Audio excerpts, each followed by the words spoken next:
Greetings, everyone. This is Payman Lorenzo, host of the Leader with a Heart podcast. Today, I have a very special guest for you. I mean, all my guests are special, but this one even more so because he literally opened my eyes last week. We had an amazing session where he helped me overcome some of my own mental blocks and money blocks. He was able to go so deep that I kind of would expect from a 30-year-old veteran, like with multiple PhDs, going all the way down to when I was a kid, something that my parents would have said way back, and he was able to pinpoint, go to that moment. And after that, I felt like a new person, almost like being unlocked. And yeah, he's really changing lives, is making a difference. My good friend, my awesome friend Andrew, is currently in Mexico living it up on the beach. Just showed me where he stays.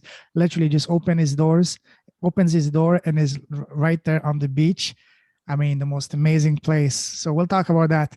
What he does, Andrew, as I said, he helps, as he says it, unfuck people's minds, especially help agency owners and entrepreneurs to to get their mindset straight, destroy their mental and money blocks, and is really doing a great work. Is making a big impact out there, and we're going to talk about that and other things because he has a very interesting story and a beautiful mission. So, Andrew, brother, welcome to the show. Thank you, Payman. And man, it's been a pleasure since getting to know you. I mean, there's certain people you meet in your life where you just instantly connect with, and it's like your homie right out the gate. And I feel like you're one of those guys, and it's just so comfortable to like hang out with you, talk with you. I mean, you're such a heart-centered guy, and you're looking out for everyone's best interest, and like truly like a server. And it's just so cool to like talk to you, get to know you, and it was an honor kind of helping you out a little bit, and I don't know, sharing some of the stories that kind of led us together, and other things in this podcast. I'm really looking forward to it. Thank you, brother. I appreciate that. You know, as I told you just before going live, everything happens for a reason. Every person you meet is for a reason and at the right time. And I guess for Yeah. us to meet, to get connected to our common friend Osman 2 weeks ago was meant. And it's been a beautiful, beautiful gift for you to help me unlock that because that's really invaluable. And we're not even going to talk about how much you charge, which is a song you can charge easily 1,000, 10,000, because helping someone unlock what is holding them back, that's priceless. That's invaluable, and you can definitely charge a lot more. And kudos for. We're going to talk about that after. But what we talk on this podcast is first and foremost, I'd like to have a look under the hood to see what's in your heart, to have a heart-to-heart conversation. Hence the name Leaders with a Heart. So first, for people who don't know you, Andrew, tell us, who's Andrew as a person, as a human being? Yeah, for sure. So, I started off. I just really wanted to have like a lot of fun in life when I was like in my 20s, and like ended up being a club promoter and Oh wow. sort In of living Vegas? living superficially. I was actually in Missouri and St. Louis and the Oh wow. nightclubs, Okay. and then South Padre for like spring break, and would like live down there for weeks on end, and like host parties and booze cruises and boats and stuff like that, and I made that like a lifestyle, and I always thought it was gonna be like more self-centered and self-focused and improving my life, and like I like entertaining other people and helping other people have a good time, but it really like didn't become really service oriented until I hit about 30, and that's whenever my like life sort of crumbled. I started to experience like a deep, like unending pain and anxiety and like a personal struggle with mindset that really destroyed my life, and it not only crumbled my business and my relationships and like all my connections to the communities that I was a big fan of, but like it really just disconnected me from like what I'd known as myself, my presence and my own natural way of just moving through life. And I was sort of stuck with that bill for a number of years trying to fix that on my own. And I invested like, I had over 100 grand in hospital bills. It was, Oh, hiring mentors that were charging 2,000 an hour, and just like, just really struggling through trying to figure out like how to fix my symptoms, which was just like, I was basically in my fight or flight nervous system 80% of the day. And during that time, I was like stressing out, working 10, 12-hour days, like running a roofing company, just sort of basically doing stuff like wasn't really aligned with my soul even, just to kind of get by, because those things weren't really my passion. And I started serving. I started like going online. I think one of the first things I did was just I started teaching tarot and giving reads, that sort of thing, because like I had a teacher that shared with me that, and I saw people were doing that online. It was a pretty quick market to get into, and so I did that for a couple months. Started mentoring, started developing a mindset program down the road that like ultimately is what unfucked my mind is what I help other people do in their businesses, and basically get out the ingrams and the spiders that are in their brain that are keeping them from really being focused and committing to getting results and taking just the natural steps forward in their business that are going to, ultimately get results for them. And the stuff that gets them stuck is, they often carry it around for decades, and they don't really grow in their life because they haven't fixed like whatever's going on. It could be imposter syndrome, could be fear of failure, it could be anxiety, stress, self-doubt, just people not willing to believe in themselves. And that's one of the things that we fix in this program with this methodology, and what I call getting unfucked and living a better life on the other side, which is uh, really what I want to exemplify is that like that's totally possible. Like in my mind, like one of the worst case scenarios of just like person that was just in such a dire like mental state, and to like completely turn that around and to help other people is really what my passion and my purpose is right now in life. And it's a dream to share it with people like you and other people that are really getting a benefit from it. Awesome, amazing. We're going to go into dive deep into all of this in a moment. But first, let's continue finding out more who's Andrew as a person. First, tell us, Andrew, as a person, as a human being, what makes you happy? Oh, that's a really good question. Like, what's interesting is like You as a person, not that's as a business person, as a businessman, but as a for sure. person. Yeah, for sure. I have to say something first. Like what that is like changed radically over time, because like all the things that made Of me course, happy same. earlier in life don't necessarily like make me happy now. And so like it's really odd, but losing so many things and finding all the tragedies that I've found and been through have actually helped me find like just a deep self-acceptance. And it's that self-acceptance that is really making me happy now, and not so much like my circumstances and like the money or the friends or the personal power I sort of would assume for myself in business and in social circles. It's just that radical acceptance. And I think from that acceptance you find yourself, and I believe and I know that yourself is a happy being on the inside on a deep level. And like once you get the mind out of the way, you learn how to sort of like relax your brain and just kind of like be with yourself and be yourself. I think that's where like that radiance comes through, that we call joy and happiness and freedom and fulfillment. And it doesn't take like a lot, and everyone already knows that and inherently, because like the times that we've all been most happy weren't really based off like the outer circumstances, because we just Mhm. accepted the moment and accepted like that we were fine and dandy, and we're open to that. And so that's like through that, just I would say just acceptance is really like how I found that, and what makes me tick. And then from that you really find like who you are, and you get to build a life from that. It's like we were just talking about before we got on the phone, or before on the beginning of the podcast before we went live, is like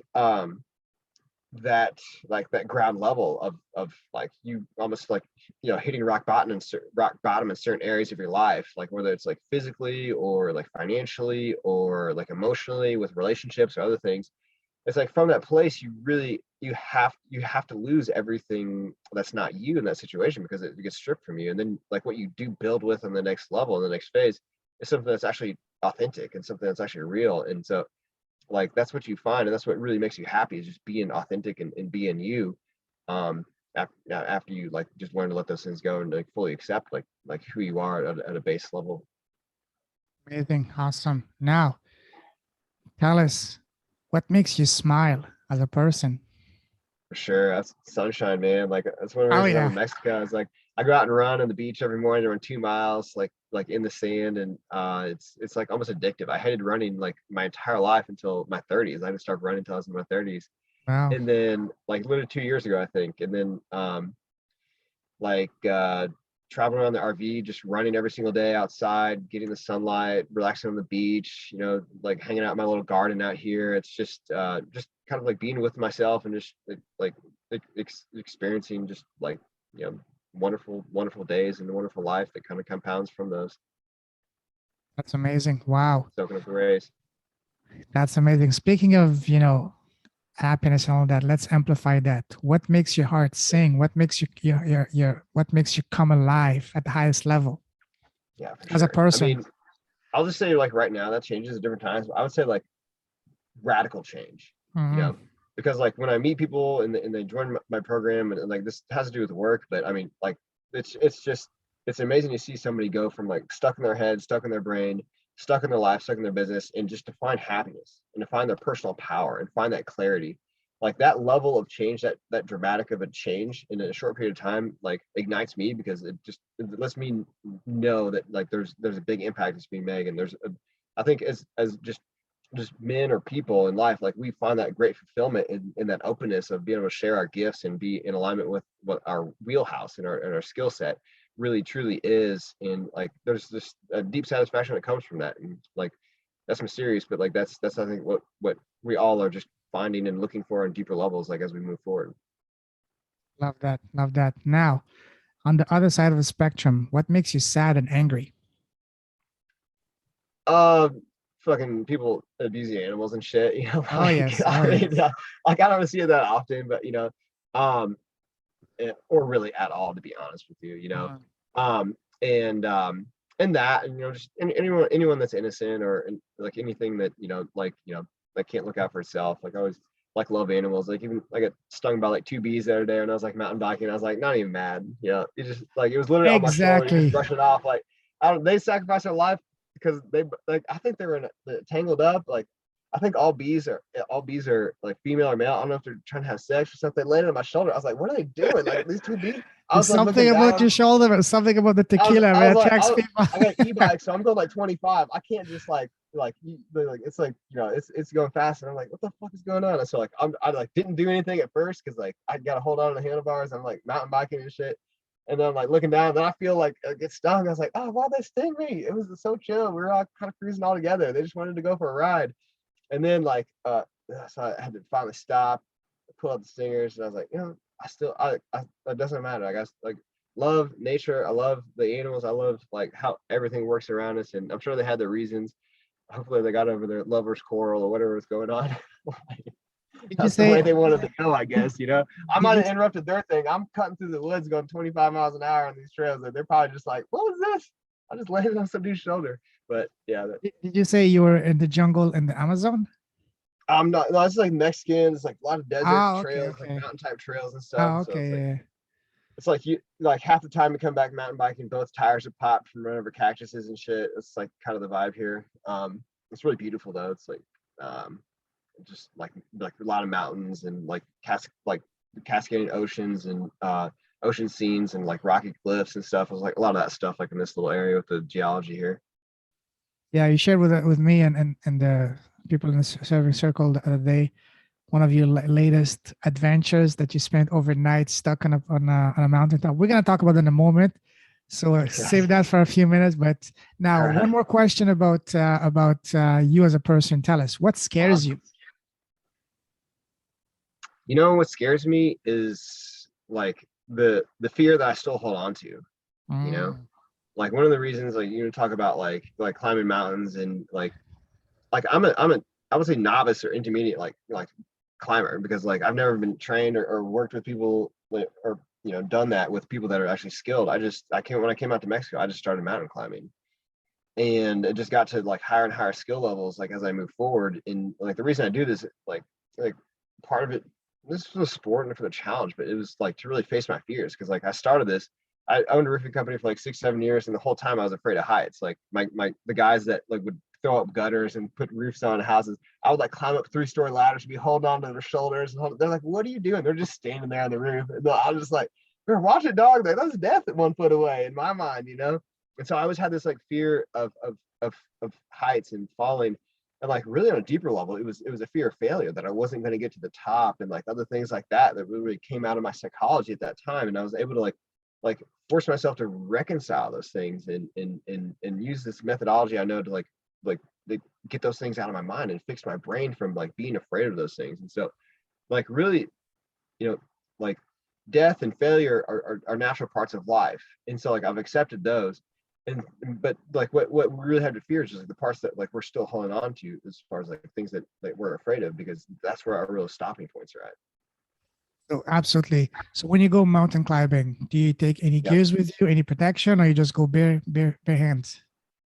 Yeah, sure. So I mean, I usually wear gloves because like everything is halfway cactus here, and Yeah, you. That's for sure. yeah, pretty much. Like, and there's most of the mountains here are just mountains. Like, there's no trails. You just kind of start going up it.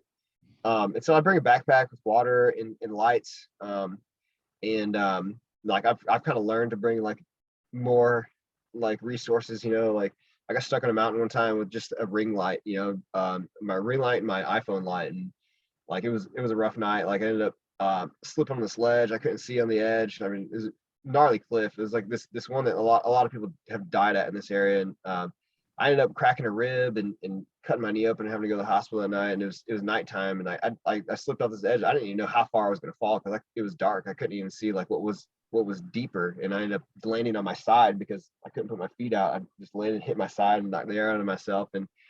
And so like it was like that experience and others that have like really taught me to like kind of be a little bit more prepared, go earlier in the day, because like I didn't know how long this climb was going to be. I was like at the top watching the sunset, and I was like, this is going to be a bitch. I know I'm not going to like be able to make it down when it's like still light out. And beautiful experience. But like, I bring more and more gear as like I learn from my mistakes and other things like that on the Yeah. road. Be But no, careful. not ropes yet. Not rope yet. Not ropes yet. Like I Just be got to. careful. You're still young. You still have so much to accomplish and to do and Yeah. impact I too. question. I've questioned a lot of things about like I guess the other experience we might be talking about here in a second. Like since then, but Yeah. Oh yeah, for sure. yeah, Now, oh yeah. We'll talk about that in a moment. What, because when you sure, told sure, us, sure. what the hell? That was quite wild. Wow. Okay. Now, Yeah. what would you say is your personal superpower?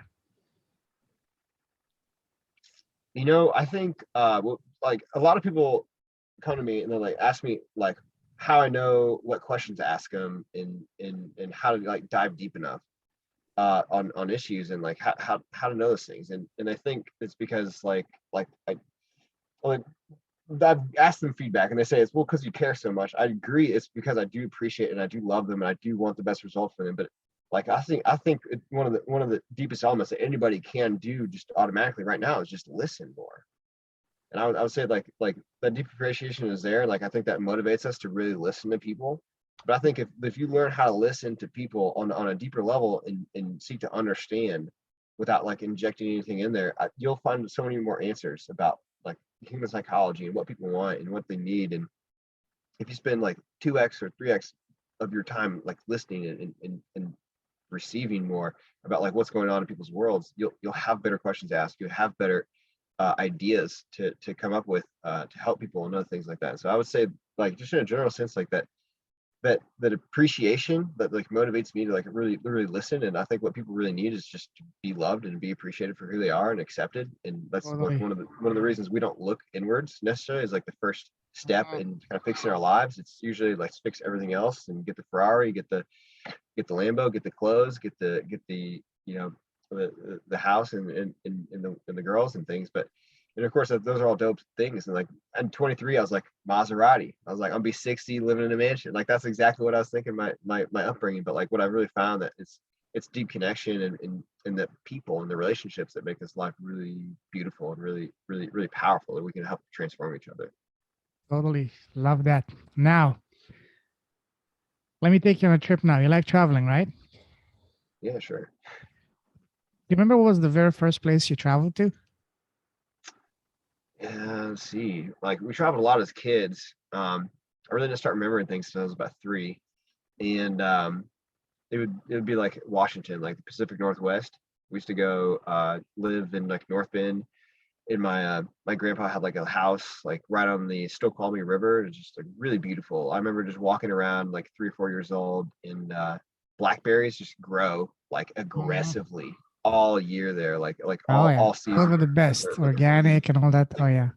you don't need to like we would eat oatmeal and stuff at home, and then like I would just walk around and eat blackberries all day. So I was remember walking the trails. It was a mile to the creek. This is the little Snoqualmie River, and like you would just be able to fill your entire belly or a basket or your shirt with like Oh yeah. blackberries. So I remember doing that as a kid. Like that was like our vacation because I'm from Missouri, so like that was like a vacation for us. Awesome, awesome, awesome, wonderful.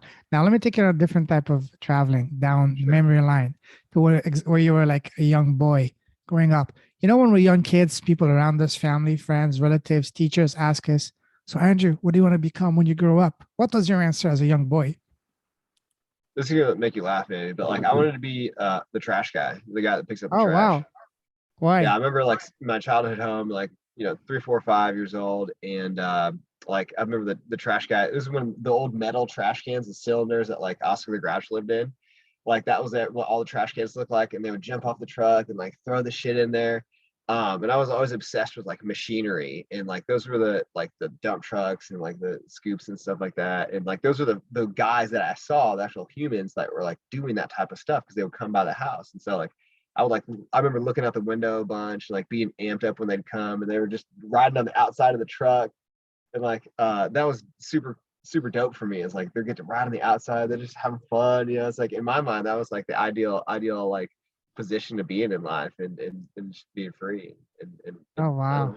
doing whatever you want Yeah, to do, like kind of hanging out and going for for a ride, sure. Yeah, so that was my Yeah, first thing. Yeah, things have awesome. iterated since then. I would still do it for a day because I'll do just about anything for a day, just get the experience of it. I think it'd be a fun thing I for mean, I can imagine that when you're a boy, you see those big trucks, and we as young boys, we have this fascination with big things like Yeah, I trucks know and what the stuff like deal that. is. So Yeah, for as sure. I can see that, yeah, either firefighter or the big police car or whatever. Absolutely, Yeah, yeah. I think it was two things. Like you got to ride on the outside, and you just got to throw the trash and like just get like throw it everywhere and shit. They were like super fucking messy. They would just take the trash cans and be like on their side when they get done. It was just like I don't know, like it resonated with like my reckless behavior side. Maybe it was That's like a good one. That's the first one. Okay, awesome. Now yeah, man. let's stay back to when you were a kid. What was your favorite subject in school? I didn't have any subjects. I like certain teachers like more than others, Mm. and like I was kind of a class clown growing up, and like wanted to be the center of attention when I was much younger. Like wanted to like socialize myself because like I started off being really shy, like 3, 4, 5, Oh 6 years wow. old. I started school and like kind of figuring out how to like get get around people and like interface with them was like my main goal. And so like I really just like talking and like just being funny, connecting with people, just being creative and finding out how different ways to express myself was like kind of my main goal. And so like earlier in school, like nothing stands out. Like I like we would do like acting things where like we would play out like different characters to Saved by the Bell. Like this is Oh back in yeah. like the 90s, you know what I'm saying? And like we would all like just kind of like present like these different characters and kind of act it out in class and stuff like that as part of like Which a thing. character I were like you? that. What's up? Which character were you? Everyone wanted to be Zach Morris, obviously. Oh So like, yeah. yeah. So like, we don't like, everybody just trying to be Zach Morris, basically. Like, nobody's trying to be Scrooge out here. Oh yeah. You know No what I'm way. saying? It's Zach AC Slater, bro. Like there ain't The nobody else. Mexican guy was good too. What was his name? I forgot. AC Slater, yeah, he's the Yeah, boss, man. yeah. He was He's still very crushing it, smooth. man. Yeah, Smooth. he's still really smooth, man. He doesn't Oh age yeah. either, bro. He's looking good Oh still. yeah. He's all over TV now. Mario Lopez, that's the dude. Yeah. Oh yeah. Oh yeah. Wow. Awesome. Now, I mean, even talking to you for the past 2 weeks, I can see that you're a very cool guy, very fun guy to be. So maybe not the clown of the class, but I can see you being the popular kid, the guy that everyone wanted to be a friend with, the fun guy, the one to always have a good time with. So that's how I can see you from even now. You can see this good, positive, fun vibe in you. So it would have been fun to be a friend back then, I'm sure. Wow. Awesome. So is there any class that you could not stand that you were hating, like with a passion, any subject or anything? Like again, it was always conflict like it's either like love or hate with teachers. You know what I'm saying? Like I had a problem with authority, or I loved like the people that really did it really well. I've always been Mm. like I don't know, like even in 6th grade, like knockdown drag out fights with my instructor, and like in high school, like my tennis coach, like bro, like I led the team. You Like play tennis? I played tennis in high school. Yeah, Oh like I wow. recruited half the team, and like nobody listened Wow. to him. Like we just did what we wanted to do, and it was like this huge division of like I was like like I don't know, like not get too far into it, but like I just always like if people weren't in their like true authority, like they weren't really leading from a place of power and love and really looking out for everyone's best interest, like I would become like this polarizing person where like I would like not allow that. You know what I'm saying? I would like protect everybody from that by just like staying my ground, that sort of thing. And that started when I was like super early. Like I remember 6th grade, 4th grade a little bit, like from just different teachers. If I didn't agree with something that was going on, I would like stand up for it. And it created a lot of conflict because like those dynamics of like the teacher and children in the classroom like weren't really like really congruent in my eyes. Like if you're if you have a principle and you're standing on it and it's true, like I expose a lot of stuff. I mean, like I got teachers in trouble and shit for like lying like about certain things and like it was really interesting. Like I ended up just having to leave certain classes because like nobody like it was just like not really productive for like like the relationship I was starting to have with these people, because like I would be the person that would like expose their like the things they would do there, which weren't really that ethical, and that I was very Yeah. critical of like people that were kind of skewing the way things worked, and I don't know, man, like it was really interesting dynamic, and so yeah, the things that like school has never really like sung to me. It wasn't something I was like super fascinated about. Both my parents are teachers. Like my dad's a professor at college. I ended up having him for a professor. Oh Like wow. when I was in How was when I was that in like as an college. experience? It was great, man. Like because it was actually he teaches physics and like for some reason like chemistry is too hard. Like I don't know, you gotta memorize too much stuff. Calculus like too much brain stuff. But physics, man, I just got it. Was like maybe it's because my dad he just transferred that stuff right to my brain. Like I just got it and I ended up doing really well in that class and like leading the score. And I say that because like like I'm like I'm like an AB student most of the time. I think graduate was like 2.98. Like I'm around a 3.0 or something. And like it never is that focused, but I really got something from that class. Maybe it's because my dad is teaching it, or just because like physics is in the family or in the bloodstream or something like that. But that was a really cool experience of like getting that and getting that Imagine, yeah. experience. Yeah, Well, let's talk about tennis because I love tennis as well. for So, sure. Yeah. are you right-handed or left-handed? I never could figure that out when I was younger. I kept You play with asking like both? my dad when I was growing up. I was ambidextrous, and I couldn't figure out. Like I was like, Dad, just tell me which hand. Like I need to be swinging with, batting with, playing hockey with. And he was like, I guess he just wanted me to learn on my own because like I ended up splitting both ways. I played hockey left-handed, I bat left-handed, I throw Wow. right-handed, and so like it's just like I'm kind of confusing in that way. I write with my right hand, and so I say I'm right-handed, and so like that's like all over the place. Like I never really figured that out. That's So amazing. Yeah. Did you have what was your favorite player growing up? like just athletes all together. Tennis player. Jordan. Tennis Oh, player. oh, dude. I didn't get into tennis until like a little bit later, like six, Okay. 7, 8 years old. We moved to a house right across from tennis courts, and so I started Oh going to those yeah. courts and like collecting tennis balls that people would lose, like they'd like lose them in the grass. My mom got a couple of tennis rackets at a garage sale, and like it was off the races after that because like I Oh loved any yeah. sport I could get my hands on, and so like that was an opportunity to just kind of like learning a new sport, and it was basketball. Everybody loved Jordan in the '90s, man. Like Oh he's yes. Oh crushing it. Like yes. he's like he had the MJ. books, Yeah. like all the things, man. All things Jordan back then. Oh yeah. I'm sure you watched last year the Last Dance, eh? Yeah, man. Yeah, really beautiful, really Powerful. beautiful. Like Oh yeah. I didn't know a lot of that stuff, a lot of Yeah. those things Me about too. but I mean, I think as a kid you just see like the bright lights, and I think as an adult you see like the grit, and you see the like the even like Kobe, like the spiritual side of like what you have to step into, how much power you have to assume for yourself, and how much belief you have in your own ability, Huge. and how it's tested every single day by like everyone else is trying to accomplish the same thing. Like that part of the journey I think is was a really great like part of the picture to see. Kind of wish we see more of that, like from a younger perspective, instead of just like the winners are just winners because like who knows why they Something got there. special. Yeah. You really see like the other side of like what it takes, the conflicts these guys had, and even their faults, to kind of like understand the bigger picture. I think it'd be really valuable for everyone concerned, and they can Yeah. be able to kind of replicate that in a better way. For me, sports is one of for me, the two best schools of life are sports and traveling because you learn so much through sports. One of some of the most important life lessons I learned, like being competitive, being, a team player, being a leader and Yeah, all that, never yeah, giving up. I learned that from sport. I grew up in the south of France. I played football, soccer, quite to a high level. So the things I learned from sports, I mean, it's invaluable. It's so bad that, I mean, sad that nowadays kids are rather playing, video game or being glued to the phone than going out and being active. But when I was growing yeah, up, of course, there was no internet in the 90s and all that. There was, from any moment we had free time, it was on the street with a football, soccer ball, and just kicking the ball.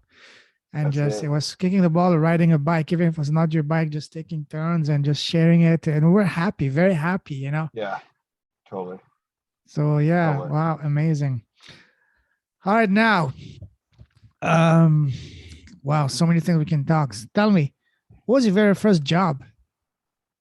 My first job, I worked at Kmart. That was a very, very short stint. I ended up getting fired there. I was very bad at like the math, like the like repetitive behavior and shit. Like I was getting my numbers wrong every night. Like they thought I was stealing from them, like because I was just like I must have been just handing out bills and stuff, like because I thought I was on point and like and everything I was doing, and then like they'd be like, "You're not, like what is going on here?" And I'm just like, I don't fucking know, honestly. Like it's probably like my subconscious mind be like, "Get out of this fucking job, like it's not that dope." So I ended up getting fired from there, and I got a job at a pizza place, and I loved that job. Like I worked there for like 5 years. Worked with a bunch of my homies from high school, and then like I met a bunch of really cool people that I never would have like connected with in life because they're so different than me. You know, like this like goth break dancer dude that worked in the kitchen. It'd be like one of my best friends for like a number of years, and like I was just kind of preppy back then. It's like it was just so cool to like see these really funny, really intelligent, really like charismatic and cool people like in that business and working there for quite some time and eating all you can eat pizza. It was a really good pizza place too. So it was a dream. It was a really dream job at the time. It was a lot of fun. Oh yes, I can imagine. Absolutely. Yeah. Now let's move forward.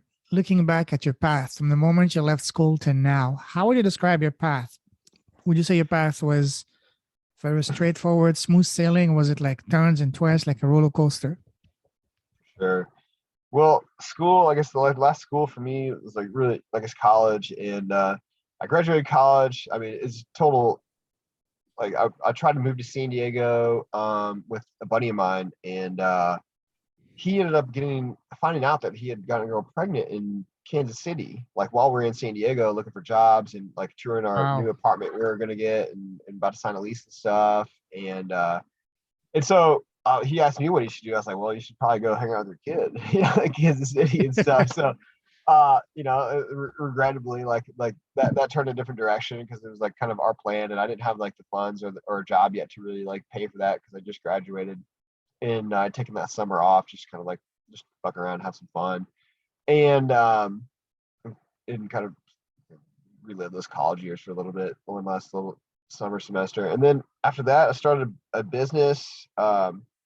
Like actually worked a corporate job before that, 6 months. I had like an office and like I was working 10% of the time there, and they were happy with the results they were getting. They're like, "No, we're happy, everything's going well." I'm like, this doesn't make sense. Like I got 90% more of my output I could be doing to make money and like create like more opportunity, more income. Like in my mind, I was like, I just got to do a business. I have to become a business Oh, owner. Like this absolutely. is Yeah. my destiny because like there's no ceiling to entrepreneurship. Like once you figure out like the system, how to put it together and how it all works, like you can make leverage your time and your resources for a greater income and make a greater impact. And so like I basically at that job told him I was going to quit like the second I found out what business I was going to do, and when I got into it, I did. 6 months later, I opened a Verizon store, used my life savings to like get the deposit paid on the rent for the space, the retail space, and did that for 3 years.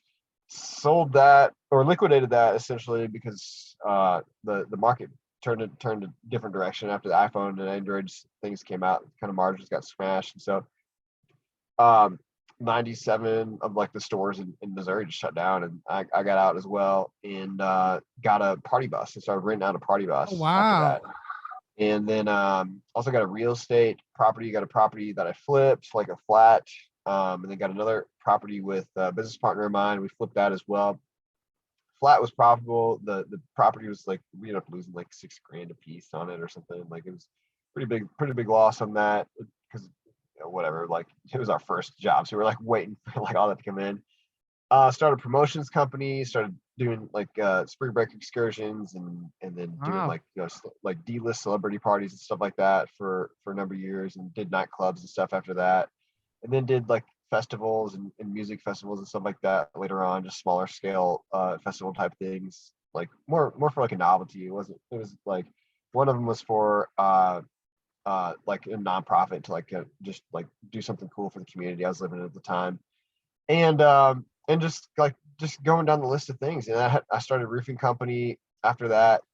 Started off contracting and then turned into like roofing company and just started selling roofs and putting roofs on houses and stuff. That was kind of like during my time of like deep like depression and anxiety and like physical pain my body was going through because of like my just mindset being fucked up and just not really having like a source or knowing of like what to do about that and how to fix that. I was like living like as an empty shell of a man that had a bunch of skills, and so I still put my life together and pretended like it was all going to work great. And that led me to a number of like healers, a number of professionals, and a number of like experiences that helped me develop my own methodology to unfuck brains, and I sort of became an expert in that area and developed into like my program and what I'm doing now. And that kind of started 2019 2020, and that's around the same time I got the RV and started traveling around. And so I would say, to answer your question, it's kind of like a very very nonlinear direction that my life has been in. Wow, And what a journey. I um love that. Wow. yeah, journey Mm, of extremes at times. I can see it's a very fun. I mean, starting a bus party, starting a party promotion company and a construction company. I'm sure it was must have been quite a ride, and you have some amazing, fun, juicy stories that probably would be better off the record, on in person for over drinks. Yeah. I'm sure you have plenty to entertain me and all that. But wow. So in all of this business, what would you say was the one business that you enjoyed the most? The one you had the most fun doing it? And I also mean, was yeah. I'd have to say like the parties, because I was just partying. Like that was the You're best, getting paid to like party. What is there a better thing in the yeah, world, like especially when you're college kids, like yeah, we would like have like D-list celebs come to these parties. We'd take them out to dinner, like we'd host it, bring all our girls along. I mean, like like of course there's a lot of legwork that brings like that all together. And I think that's like kind of the thing, same thing in any business. You've got a lot of work to do before you have like you win the marathon, you get the prize, and you become like getting the stellar results. We talked about this before we got on the podcast about like it takes 10-15 years to really build up a skill set and build up the knowing, the marketing knowledge, and everything else that it really takes to excel in business. And so like that like resonates with like probably the most fun.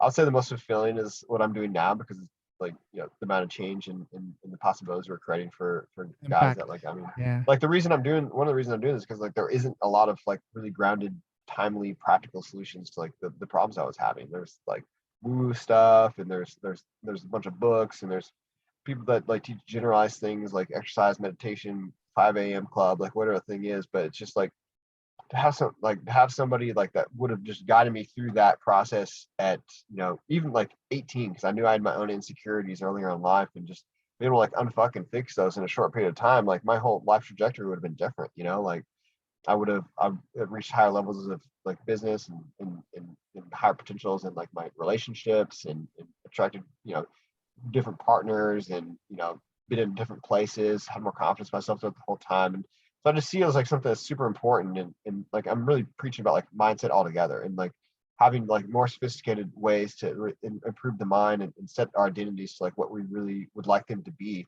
because it's from that source, like our own identity, our own power, our own belief in ourselves, that is really going to be the deciding factor, and the direction, and the depth, and the amount of impact that we're going to ultimately make in life. And once we got this thing under control, we're going to accomplish a lot more other stuff. And so like part of my mission is just a very small like cog in the wheel of like really getting people to understand themselves and how to manipulate themselves to become who they really want to be. And that's where the rocket ship takes off, so to speak.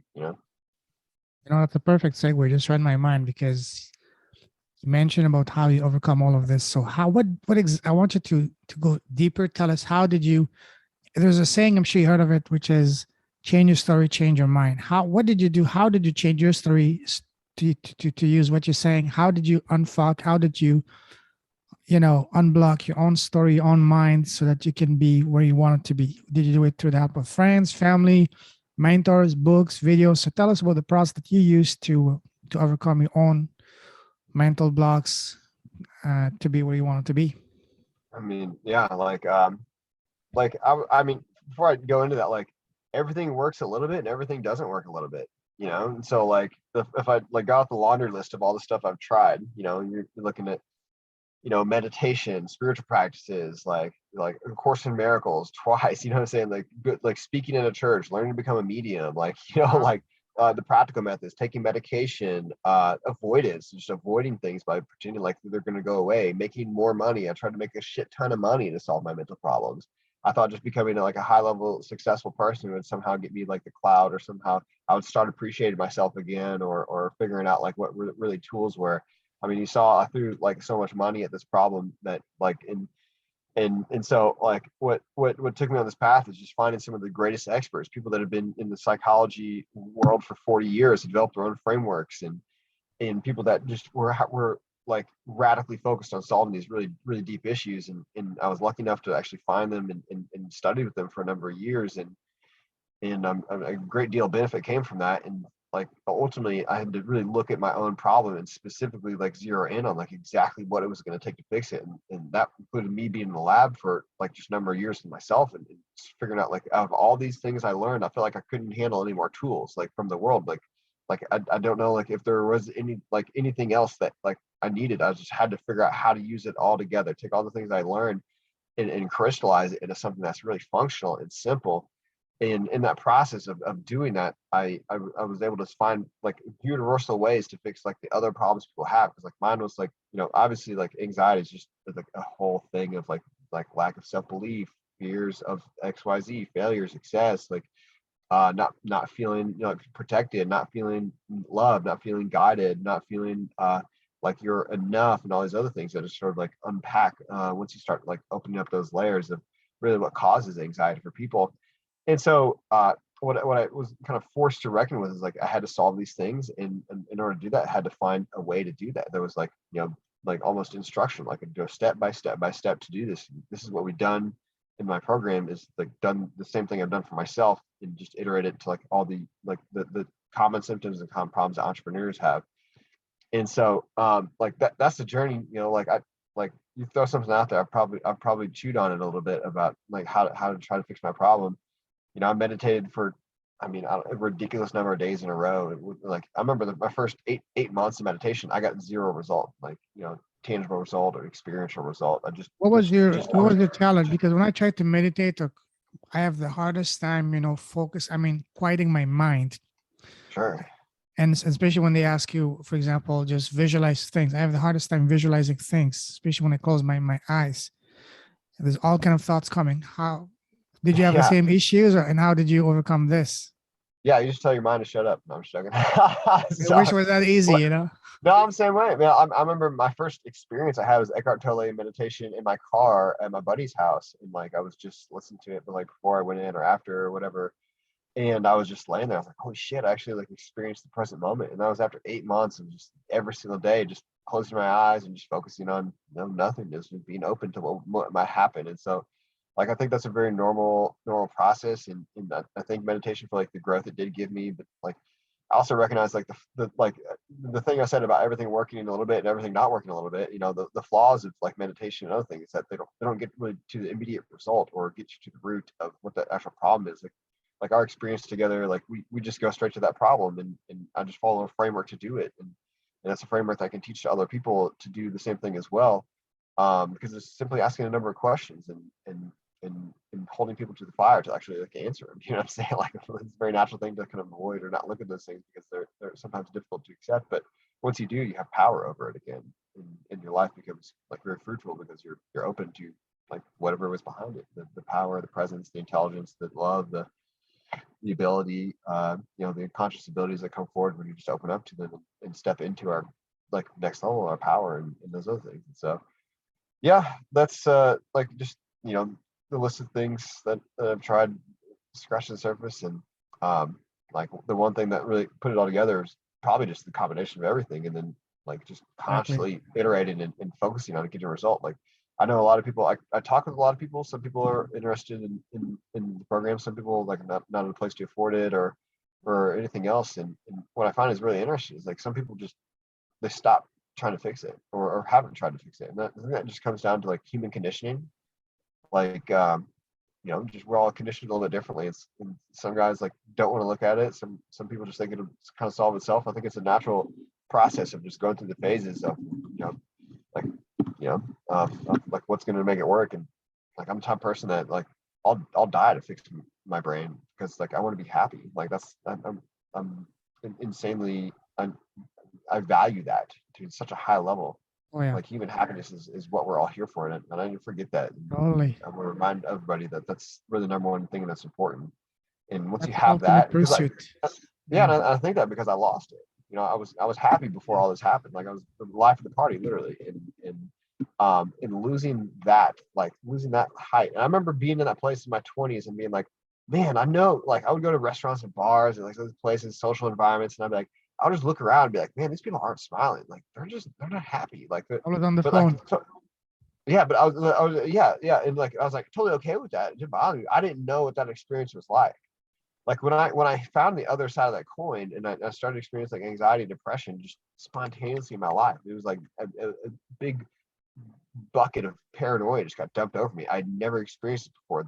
The worst anxiety was just like low key social anxiety that would just burn off in like the first 15 minutes of like socializing for me. And that was it. That was the extent of that. And then after I saw the other side of the coin, I recognized that like most people on this planet are fucking depressed. Like most people are unhappy or struggle like with like this deep pain. And I couldn't believe how intense and deep that pain could be and persistent.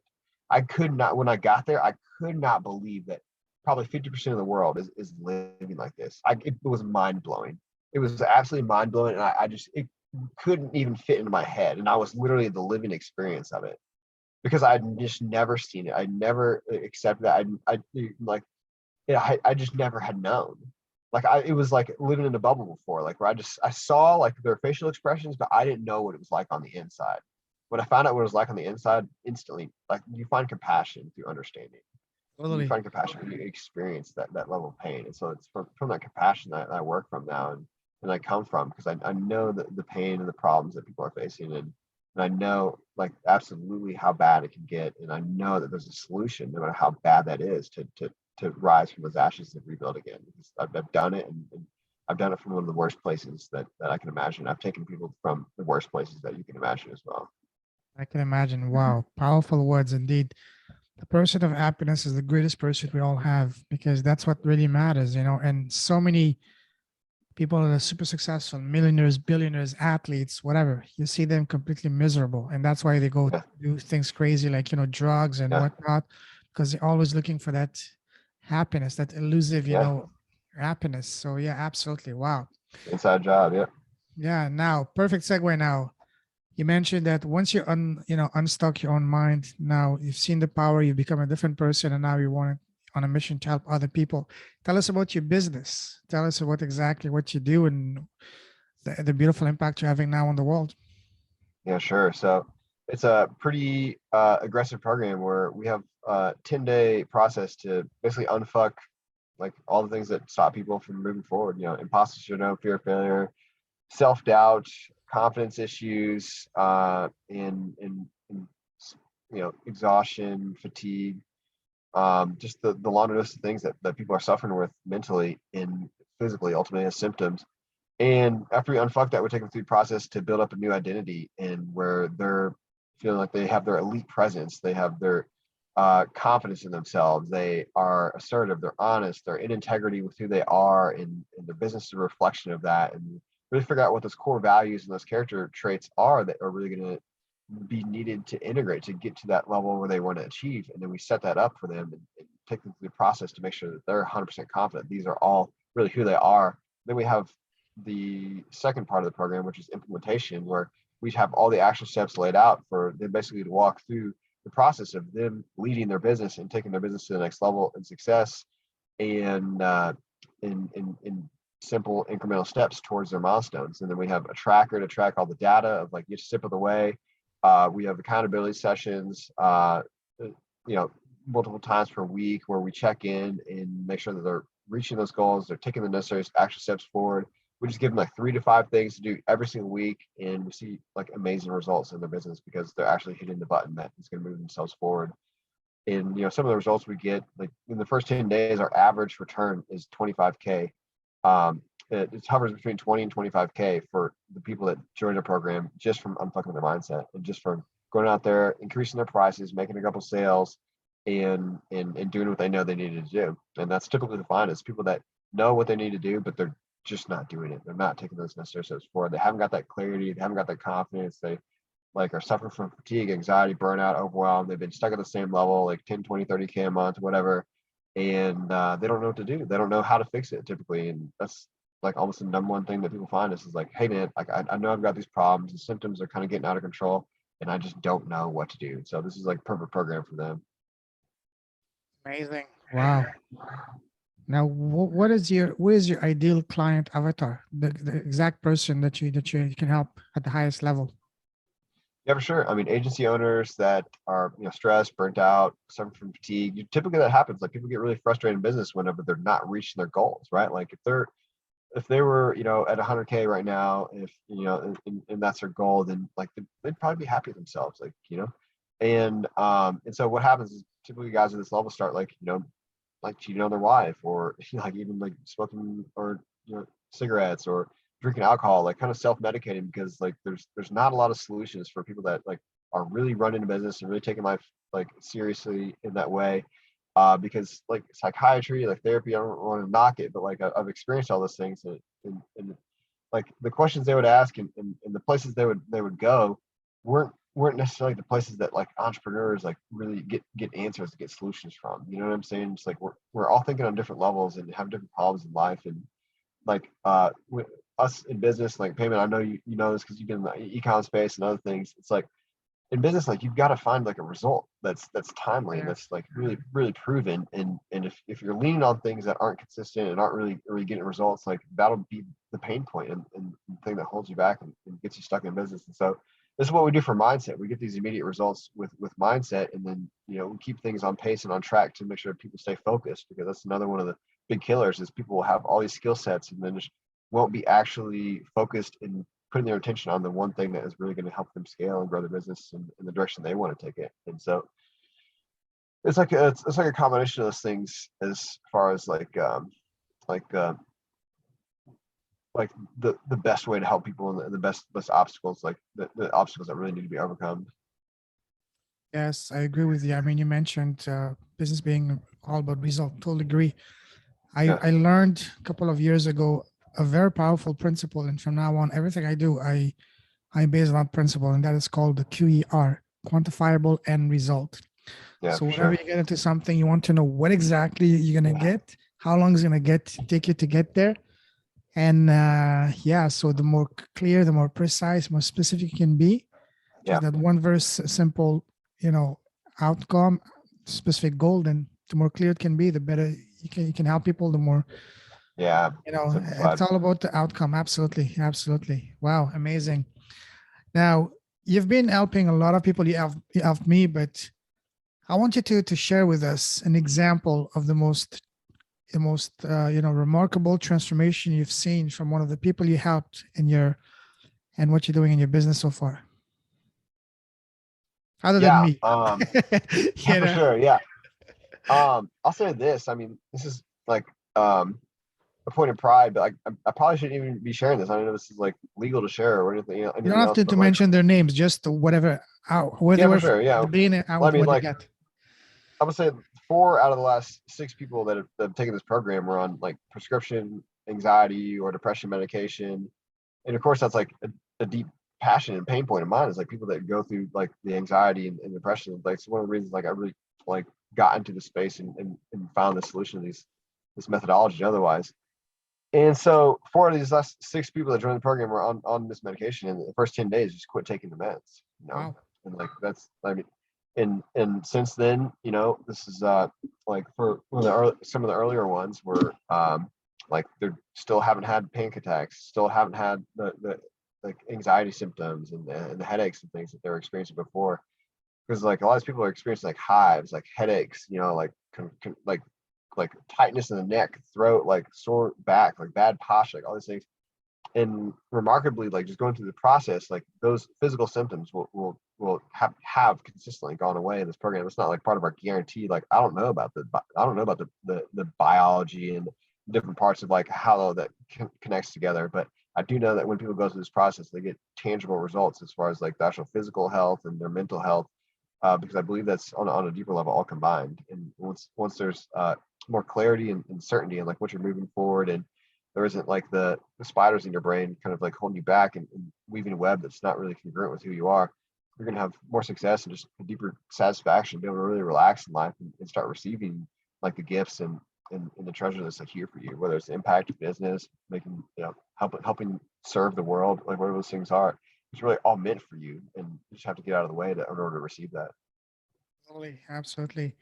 Now, how are you getting your client? Do you have a marketing game plan? Do you run ads, or do you rely on referrals, word of mouth? So what's your marketing game plan so far? Yeah, for sure. So, just the standard organic stuff. I've done paid ads and got ads working for a little bit, but I mean, it's still referrals, number one, and just people seeing the content and seeing stuff like these interviews out there, seeing just the testimonials. I think like I have more proof in my content than anything else. Like I basically just post social proof. That's kind of like my whole strategy. I just keep posting social proof until people are like, all right, who the fuck is this guy? What's this guy doing? Like, how is he getting this result? And I just almost blind them with just social proof, because like that's really what I think is validates an offer, is just seeing that over and over and over, that like these pain points are getting solved, like they're making the money and the income that they're looking at making, and like that really solves the problem. Like, is this strategy work? Is this guy like gonna get the job done? Blah blah. You know what I'm saying? And like, here's the facts. Like look, just look at whatever everything's happening. This guy, like didn't have a business before, and he just crushed, like 25 grand in these next 2 weeks and built out an offer. Like that's the type of results that we're getting. And of course, you have to have the skill set. You have to have business sense. You have to like already have those things. Like we turn a lot of people away because they don't have like a business yet, or I've worked with people that were in corporate as well, and they don't have a business, but it was of course they increased their performance. I had another guy that like quit his corporate job, started his own business like within I think the week of the program he quit. You know what I'm saying? So like it was big changes are happening that are positive for people, but um yeah, that's basically the process, is just kind of like looking at those tangible results, and just like sharing that stuff in referrals, of course, to get people in the business. And like I keep playing around with like paid traffic. I have a group. I get people from the group as well. That works. I'm doing a challenge this weekend in that group. I'm gonna basically show the whole process: unfucking stress and anxiety, um, fear of failure, and imposter syndrome, because those are the three big things that basically everybody I brought on the program has had one of those at least, usually all three of them, as far as a problem is held back in life. So we're going to show people how we solve it. And I'm sure I don't know when you release this podcast, it'll probably be after the challenge, but it'll still be in the group. It'll still be out there if they're interested. Yeah, very powerful what you said, because it's all about the social proof. Yeah. I use, there's a saying that says, business is a numbers game. Well, numbers do matter. It's not, I don't believe this is true anymore. It's more, business is more of a, relationship nurturing. It's all about Yeah. people want to connect to you as human being first. And if they can, then doing Yeah. business will be a logical thing. And also, testimonials, success stories, case studies are the most powerful thing you can have. Yeah. When people ask me, what do you do? I don't tell them I'm an e-commerce guy. I tell them I'm a collector. Okay, what do you collect? Well, I collect success stories and testimonials, Yeah. because that's Yeah. ultimately when I'm launching my challenge 10 days from now. My goal is 100% success rate. And I will Yeah. vet people very clearly. I will not allow anyone to get it just because they have the money to join. I want to make sure they're Yeah. in the right place mentally. They're going to put in the work, so that I don't want to fail them, and I don't want to, lower my success rate. I want to keep it at 100. That's what I'm shooting for. So Yeah. because once you have that, ultimately, I want, at the end of the challenge, I want to have 30 glowing, beautiful testimonials, not just from 30 new clients, but from 30 new friends. Because when you get people some results, they become friends, not just client or guest. Yeah. Absolutely. And that's the ultimate thing, because business is first and foremost a relationship thing. So totally agree with that. Now, let's move forward. I mean, we can talk for hours, but let's move forward. So, Yeah. what would you say? So, the theme of this podcast is a cause. What would you say is a cause that you're very passionate about? Cause, I mean, probably gets tied back to animals again, like Yes. when it comes to, like there's really two things, like where I put my money, putting money where your mouth is, like when I put my money back into like animal causes and like, like helping out just the animals that are, just kind of like abused or just not really placed for them, in the world, like exotic animals or just otherwise, and foundations and stuff like that. That's important to me. And, like, um, this might sound like a tangent, but like just getting the framework I teach like into people's minds. I mean, because I like after working with me for 4 to 6 weeks, like guys are doing the stuff on their own and they're solving their own problems in 30 seconds. And like, man, if I would have had that in kindergarten, I could have done anything in life, and I think we still can do anything. So I'm really grateful for that. But I think just getting this like the methodology that gets results, that I'm sharing just into enough people's brains where like it's just normal and commonplace to like have an obstacle right in front of you and just know exactly how to deal with it at that time, and letting it go, and just be able to be free with yourself and accomplish the things you want to go speak on stages. Like you have a process to get to that mental state where you can speak on stages and do it without fear, just like I climbed these mountains and overcame my fear of failure, fear of heights, fear of not getting to the top, fear of not winning. Like those were all the things that came up in my mind when I was like climbing these mountains. And like originally I was like, I thought it was just about death, but it really was about like all the other things that my mind had positioned on it, and use this process to unfuck those things, and literal just like it took a couple hours, what I'm saying, like on the edge of a fucking cliff, but at the same time, it's like I was like, if I could have just solved the biggest problems I had, like early on in life, like just think of my trajectory, how it would have been different. And like my life's not as important as like everyone else's life that's like burgeoning, that's still like building and still coming together, because like I've had a really great one, and I'm gonna make it even better, and it's gonna be really incredible. But like it's what's the most valuable thing that I have to offer the world is just the instruction, the methodology that I've used, and it can be replicated through, it can be taught to kindergartners. And I've taught people that don't speak English. I've taught people that are like in Espanol. My Spanish is horrible, and like I've used it on just people from all ages, like children. I've had clients tell me that they use this method on their kids, like in the back of the car, and like they were sick and they fucking got better. You know what I'm saying? Like, it's just the stories I hear about like the power of this methodology. I have to get it out there in some way, shape, or form to the rest of the world. And I plan on making partnerships and licensing and other types of deals in order to make it happen. And it's not really about me anymore. It's really about like getting out solutions that people Beautiful. really need to move forward in business and life. Yeah, totally. Wow. Any specific animal in particular that you're more passionate about, or animals in general? Yeah, that's a good question. I mean, I like cats. Like our family always had cats. I love dogs. I like, it's interesting. My whole life, animals have just found me. Like I've never really like gone to a place and said I want this animal. Like I've had squirrels. I was like going to go get an Arctic fox one time, and then like the squirrel came into my life, and just like it was like the coolest little teammate for the time I had him. He would just like hang out my hoodie all day, and Oh, just that's like so just cute. be like the best. He was so intelligent. Like I wouldn't put him in, like I didn't have a roof on his cage. Like I just let him kind of run the house, and he would just hang out with me, hang out my shoulder.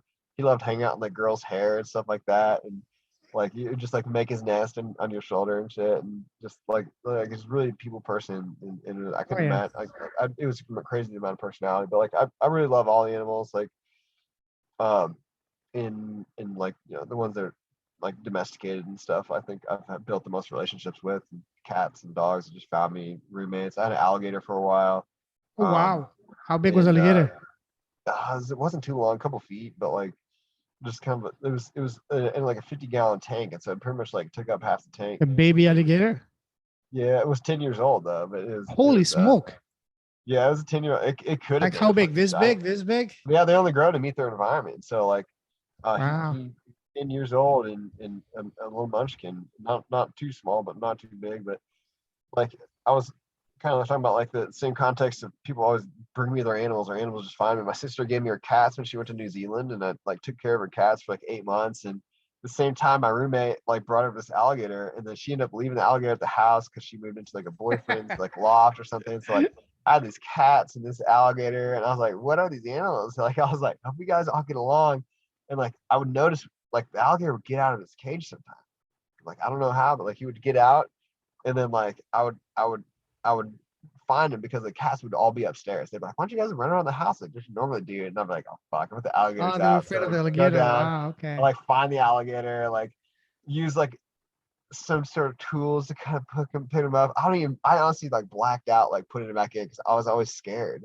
Like, I don't know this thing. I don't know if Sure. it's gonna bite me. I never really understood like how alligators move enough and played with them enough to like figure it out. Like, he really like my roommate at the time like never showed me like really how to handle them. I don't think she really handled them like that much either. Like, she bought them at a gas station like 10 years ago from like a guy or something. You know what I'm saying? So like it was really Now random. that's amazing. That's hilarious. Yeah, so like I had him for months, and I eventually like gave him to a sanctuary, like because like I was like like I was feeding him hot dogs and shit. I don't know what to feed him either. Like, I had no education. I tried to give him bananas and stuff, and then I was like, Oh, "What I love poor you," poor alligator. Come on, don't give bananas to an alligator. Give him some proper No, red lizards love meat. animals. I had a Really? Chinese water dragon for a while. They love bananas, the squirrel ate Oh bananas, wow. like every, Must have been a like vegetarian one. yeah, like iguanas love fruit and stuff because like they live in like fruit trees in the jungle and Wow. shit. Like, I didn't know Okay. this either. And then but now like he was a very picky eater, and then he stopped eating. So I ended up calling around and finally found him like an animal sanctuary, and they were excited. They came and picked him up. They're like, we'll take a gator. I was like, sweet, this is the guy I need to talk to. Like, it took me a while to find him. Because I wasn't trying to like. There's a lot of farms that like actually farm alligator meat. I wasn't trying to do that. I was like trying to find where he'll like have a nice place to hang out and grow up like a other alligator, but have all this knowledge from 10 years of life because he's going to be like a senior. You know, like he's already got his head together. He knows like he's able to teach all the little guys that are the same size with him like how to run shit. You know, Yeah, wow. It's all about the knowledge. You know what I mean? all about the knowledge. You just got to get a Lamborghini and some knowledge. Sorry, I couldn't help it, man. It just came natural, you know? That's knowledge, bro. You got knowledge. We Books had every day. If you don't read books, you don't know what an absolutely, alligator wants to eat. absolutely, absolutely. Just get your knowledge, feed your alligators some bananas, and then you'll be good to go. Get the knowledge, get the alligators, get the cars, get the girls, get Yes, everything dude. else Get the after, you girls, know? get the house, man. Yes, dude. Take care of everybody's cats. No problem. Absolutely, absolutely. Wow, that's phenomenal. Now let's move on because let's start wrapping up. And Sure. let me ask you now some rapid fire question about Sure. advices. What would you say has been so far the best piece of advice you've received so far? You know, I'll be honest, the best advice I haven't taken. Mm, Because like it was good advice, but I still wanted to figure it out my own way. And so I did. I kind of mm, broke everything and experienced like the failure and regrets and other things that came from that, and like getting over that was like where I solved a lot of problems. And so um like a lot of that like came from like my parents throughout life and just other advisors and friends that kind of like gave me insight, and I think like the best advice I could probably say like came from my dad ultimately, and it just came from the way he lived, and it was about like really doing things like yourself, and just doing it well and being focused and driven, because like I see that quality in myself, and it's not something like he taught like you need to do it this way. It was just the way he lived, and like that really ingrained in me, and I don't think I'd be here like with like going through the insane amount of like weird stuff I've been through if I didn't have like the diligence. I would have just gave up at depression or gave up at like unhappiness, and like there's that quality in me. And so it's not necessarily like a piece of advice, but it's a way of life of like fighting through your struggles and being willing to figure it out no matter what it takes. Because like nothing anybody's really said to me through my life like stands out as like the thing that got me through it. But like looking at him and looking at myself, I was literally thinking about this morning, is like about understanding like why I drive my life and the way I do has been a really deep like point of reflection and point of like what's got me through so many of the struggles I've gotten through. So it's appreciation that comes from that, and that's a piece of advice or a piece of life, a lifestyle that like I'll take with me and hand off to anybody that might need it or use it. wow, amazing. That is indeed a great advice. Now, on the other side, what would you say has been so far the worst piece of advice you've received so far? Good question. Hmm. Get a job?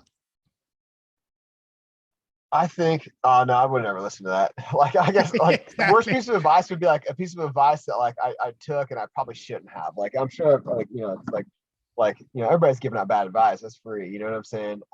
And like, we're all kind of experiencing that. But like, I would say, like, some of the worst advice, it'd probably be for like my romantic relationships. I was like typically like a weak spot for me where like I would sort of like, you know, take take ultimately like less than like what I was worth or like what I could really build because I was just so focused on like economics and business and other things. I was sort of just like giving less energy and effort to that area of my life. And so like during those times, like I would have partners that would sort of like condition me to like, just do things that, like I like really wasn't in the wheelhouse of doing, and like it kind of stifled my growth in that area. And so like it took a lot of time to kind of like resolve that like I can just live whatever life I want inside of that too. I'm very creative and very like steadfast in figuring out like how to fix my business, how to fix my just overall lifestyle. Like I like to travel, I like to be like mobile and nomadic in a sense, and also have like really like structure that's scheduled throughout my day and stuff like so. Like I know how to control and create and like develop different outcomes based off like a lot of areas of my life. And so like really just taking like all that, and of course they're giving advice from like the level that they're at, and that's universal with people. And so it would just be to like just the little nudges and like the secret things that happen that like you don't really see or like around like accepting less for yourself. And I think we all do that. Like whether it's like whether our value exchanges for anything. Some of us do it for money, some of us do it for love, and some of us do it for security or comfort. But it was like I didn't never notice it because it wasn't like a direct advice thing again. It was just like, hey, I'm looking for this, and so I'd be like, fuck it, we'll go like eat pizza instead of like just stick with my diet or stick with something that's healthy for me, or like invest my time in like personal development instead of like Netflix. And like Netflix is dope as shit, like so like waste some time a little bit and have some fun and relax. Like that's very valid. But like when that becomes like a pattern, or like becomes like apparent in a relationship that's not benefiting you, those would be like the things that like I took on that like weren't from other people that like weren't that valuable at the time. And of course we can like learn and grow from it through like just accepting it in retrospection, like looking back at it and be like, okay, cool, that's not how I want to be anymore. Because like we otherwise wouldn't have realized that if we wouldn't have been in that situation. It just would have been a blind spot. And so that would be it.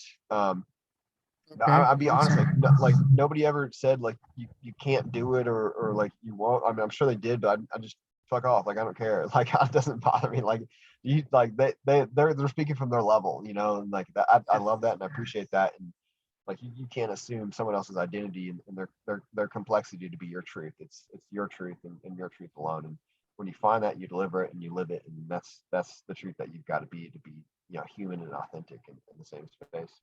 Very true, very true. Now imagine you add a time machine. You can go back in time and sit face to face with the 18-year-old Andrew. What would be Oh number man, one piece of advice you would give to him, knowing all that you know now after having punched him? I wouldn't say shit. I would say I fucking love you, I'm man, joking. and I'm don't change a joking. thing. Oh Don't yeah. no, I mean serious. I wouldn't tell him to change a thing. Hmm. I honestly wouldn't say anything, bro. I think he's good. I think he's good. I think he knows what he's getting into, and I think That's beautiful. I think he's got the strength to do it, and I wouldn't change anything. I love him to death, and I know he's at peace with himself at that point. I know he's gonna find some struggle, but I've felt that like throughout my evolution. I was like I like try to reach for like my future self and imagine like what I'd be. I always felt like this presence of just acceptance, like you're good, and like and like I wanted some answer. I always wanted something more soluble. I could like put into practice, like for my higher self or for anything else. And like I never really got that much, and like I think I'm coming to a place where like I understand. It's like, dude, you are good. Like just let it Oh go, yeah. let it be, like just roll with it. That's for sure. That's for sure. Now, you have your own podcast? I used to. It was actually Into the Heart. It's like all these little heart Ah, podcasts keep coming up to me, and like I connected and stuff. And so, yeah, like I shoot interviews in my group, Seven Figure Systems and Mindset, mainly about like business, ecom, agency work, mindset stuff, and stuff like that. And so I do that in my group, and that's kind of like the extent of my podcast effort right now. awesome. Now, imagine that you had your podcast again, and today you have the most amazing special guest in the world, which is yourself. You're interviewing yourself. Sure, What would be sure. the first question you want to ask yourself? Don't think too much. What is the first question that comes to your mind? Okay, cool. I would ask you a weird question. Like, what would happen if you didn't do it?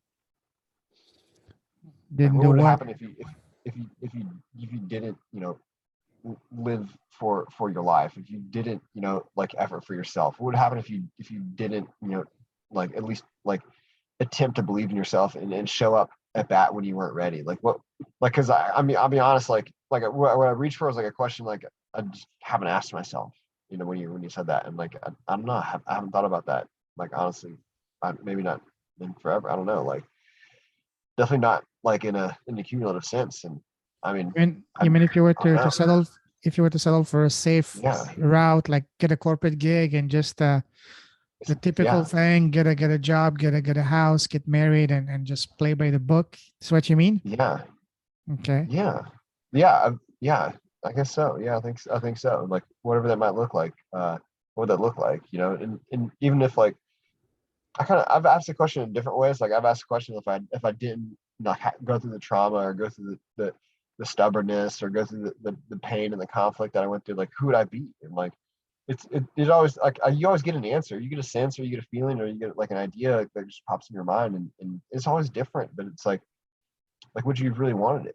And the answer should be no, because it's not what you need. It's not what you really needed. It's not what you really want. Do you And get any? Do you get the any? per Sometimes, especially at night, do you get any second thoughts? And did I do the right thing? Did I choose the right path? Do you get some, buyer's remorse type of thing sometimes? like Especially in the beginning when you're starting, like you're not convinced of result and still trying to find your way. And do you have those moments sometimes? absolutely. And I was Mm, pissed because like I went down certain paths and I didn't get a result, and I would invest years into things and I didn't get a yeah. result. I didn't end up taking my roofing company to the level I wanted to take it. I wanted like to twice go to twice our size we were at, and just never got there. Wanted to step out of like many businesses. Like, it seems like after I stepped out, like different things would happen and I'd have to come back in. It's like at different times. And all these different these upsets in life, and failure is a natural part of the process. But I mentioned like failure is just something that normal to accept about your life, and it's from those learning and lessons that you gain from that. But to answer your question, like the number one thing comes up is like question marks: who really chose this life? You know what I'm saying? Like, we choose based off like what we're placed into in our circumstances. Like like they can either control us or we can rise above them. And so like we're just faced to reconcile with like what we meet, and what we meet and overcome is who we become. And so like all those choices I had in life, I mean, I obviously chose at my level of consciousness, my level of belief, my level of like what I understood at the time to get to the next level. And it looks like baby steps at first. It looks like I was doing nothing, because like that's how it starts. It starts off like a trickle and turns into a river, and then becomes the ocean. And that's how businesses start. That's how ideas start. They start with no momentum. They start with just a seed, and you end up like, I've been through 9 different businesses in my life that reached a level of success. And each one of them, like I'm like, except for the one I'm persistently running right now, like didn't work out ultimately. Like, businesses are a short-term thing, and like that's just the sign, that's just the data. Like, you're not going to look at life. The oldest business, like actual brand or businesses in businesses, like only a few hundred years old right now. You know what I'm saying? And that I know about, and I'm just kind of like scratch the surface of like looking at that. But like, businesses just mathematically don't last a long time. That's why people take their money from business and leverage it into like income producing assets, because the assets that cover the leverage of all the business fluctuations are the ones that actually do last forever. And so you have to go to the next level beyond the temporal business structures to actually start making like accumulated wealth and that type of like higher level money over a longer period of time. And so like, business is designed to be a short-term thing. And so we all as business owners have to accept that and have to like just play the game knowing that throughout the process. And so each step is brought a different piece together, and it started very slow at different times. And like I had to depend on things that I didn't want to be dependent on, and do things I didn't want to do during those different steps. Like my first retail business, I was working 111 hours a week, because I was doing Wow. all the business stuff, all the accounting, all the management, all the hours at the store. I was working myself, and we paid it off 20 grand clear for like the debt that I took the store on for in the first 4 months, and the rest is profit for the next 2.5 years. and that was a really great experience or a great feeling. But it was like it put me into like a place of like it was the first time I'd gotten sick in years. Like my body Wow. shut down. I was drinking like 2 monsters a day. I called my sister. I was like 23, 24 years old or something. She's a doctor. And I called her. I was like, "Yo, I think I'm having a heart attack. My arm is stuck in like this position." You know, I was like, "This is what people do, right? Like I've seen the movies. Like, why am I having a heart attack?" She's like, "How many energy drinks you drink today?" I was like, "I'm on my second one." She's like, "Well, stop drinking them."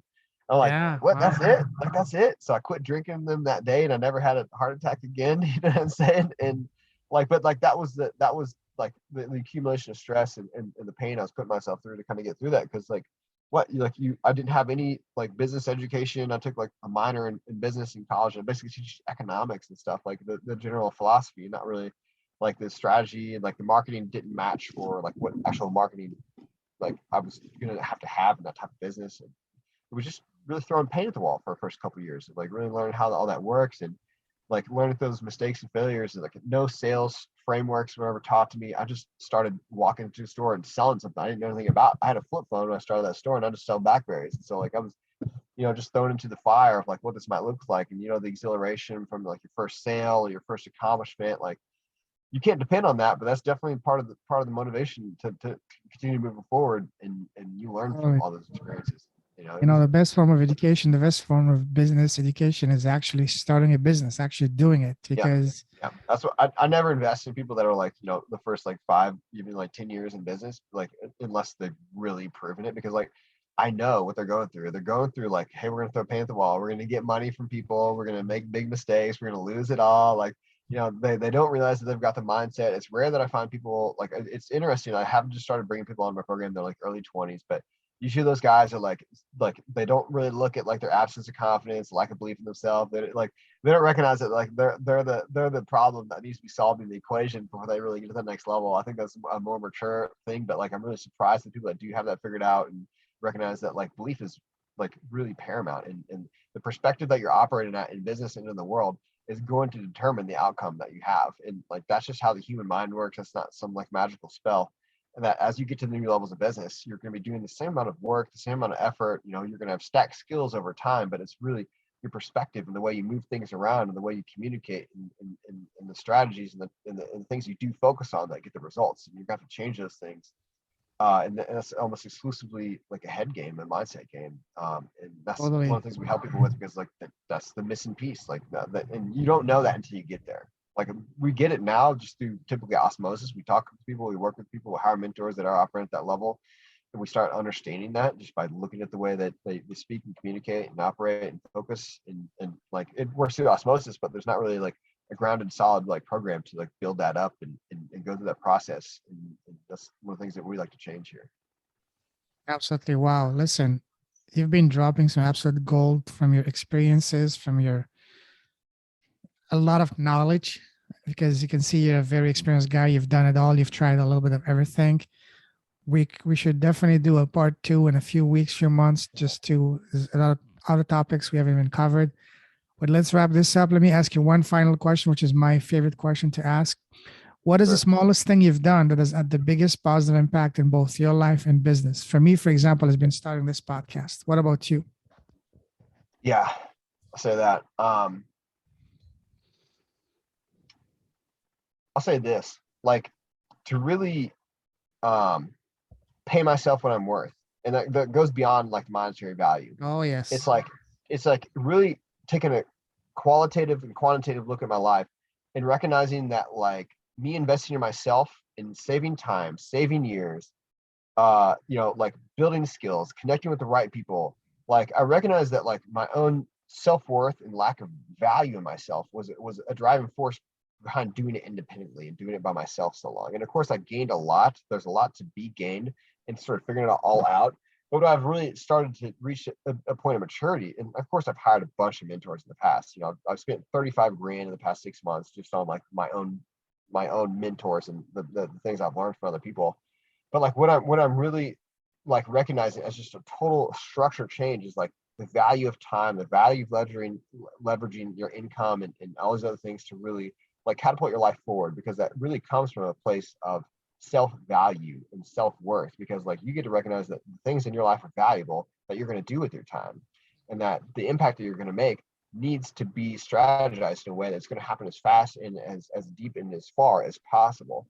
And so I've become more strategic and started really investing in myself, and that seems to just keep on happening in different ways. And I think like once you start to focus and live your life like that, and like of course you have to build up the skills and kind of do your necessary stuff and put your hours into like, you know, learn sales, learn marketing, learn other business tactics, but it's really just like double and triple and quadruple down investing in myself, my business, and my community, and helping people.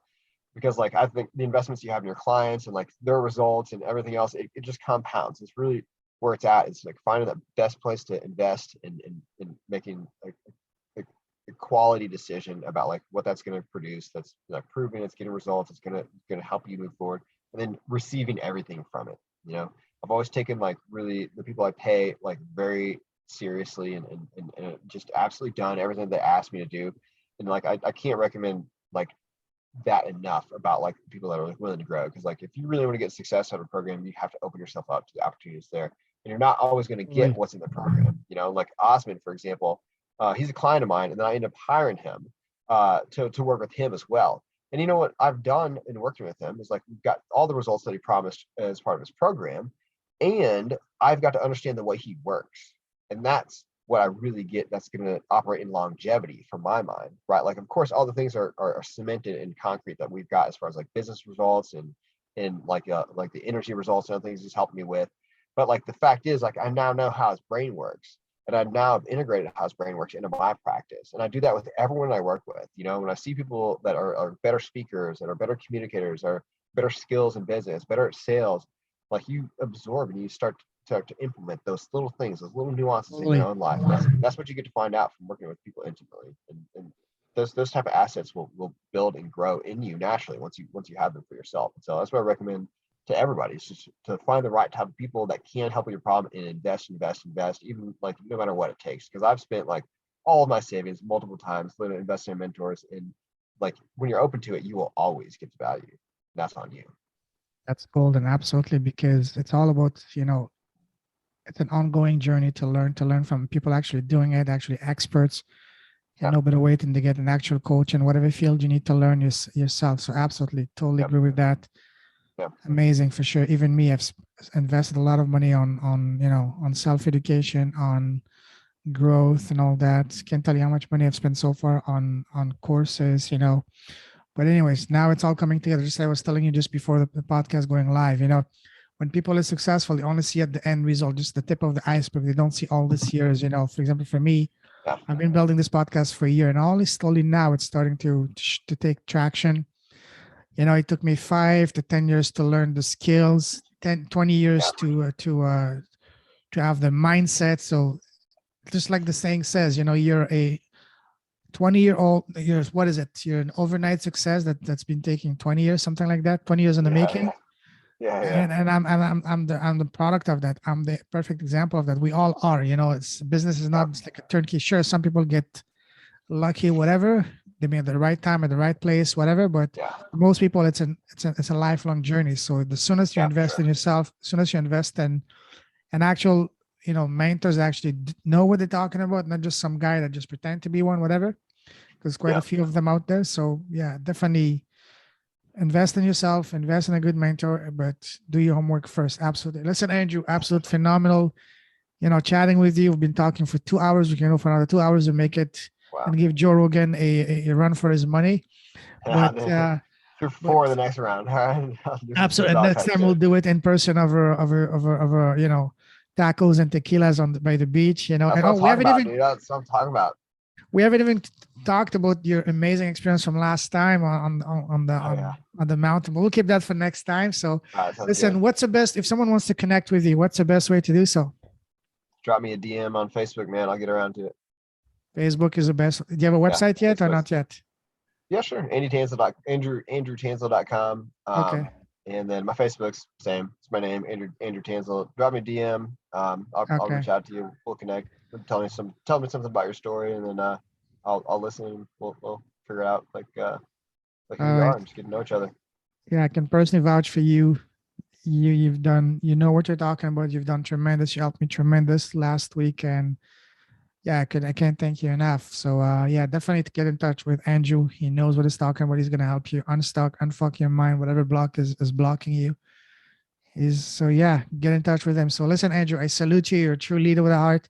Stay safe, stay awesome, keep shining your light out there. Go out and explore the world, but be careful. Don't be too crazy, because you still have a lot to accomplish and a lot of impact to do. Yeah, And we still yeah. have some business to do, especially some partying to do in Mexico in person. So I'm looking forward to that That's sometime fantastic. in Q1. So yeah, until then, brother, stay safe, stay awesome. We'll have a fantabulous weekend and hasta luego.